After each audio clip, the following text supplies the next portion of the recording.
Example ములుగే మనకి last time జరిగిన episode మనకు గుర్తుంది. ఆ ములుగు లాంటి చెప్పుకోలేని రైతులు చాలా మంది ఇబ్బంది పడేవాళ్ళు ఉన్నారు. అగ్రికల్చర్ డిపార్ట్మెంట్ తో పోలీసు యంత్రాంగం టోటల్ గా కలెక్టర్ గారు మీ జిల్లా కలెక్టర్లు కోఆర్డినేట్ చేసుకొని ఎక్కడ నకిలీ విత్తనాలు, నకిలీ ఎరువులు, ఎస్పెషల్లీ ఇది విత్తనాల సీజన్ కాబట్టి విత్తనాలకి ఫుల్ ఫోకస్ ఉండాలి. లైసెన్స్డ్ ఎవరు, లైసెన్స్ లేని వాళ్ళు ఎవరు, బోగస్ ఎక్కడి నుంచి వస్తుంది.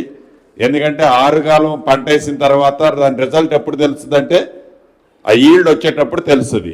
ఆ ఈల్డ్ దగ్గర ఫెయిల్ అయినప్పుడు ఆ రైతు ఏం చేయలేక లబోదిబ్బం అంటూ కష్టం. అప్పుడు షార్ట్అవుట్ కాదు. అనేక పర్యాయాలు చెప్తూనే ఉన్నాం. ఇంకా వాటిని మనం రాష్ట్రంలో ఇంకా అక్కడక్కడ చెదురుమదురు జరుగుతున్నాయి.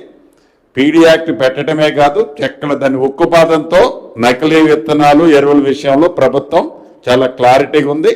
కలెక్టర్స్, పోలీసు, అగ్రికల్చరు దీన్ని కోఆర్డినేషన్ చేసుకొని మండల స్థాయిలో మీరు చిన్న తప్పు ఎక్కడా ఆలోచొద్దు. వీళ్ళు లేరు, వాళ్ళు లేరు, తప్పు జరిగే దగ్గర ప్రాంప్ట్ గా ఉక్కుపాదం తొక్కాలు కంట్రోల్ చేయాల్సిందే.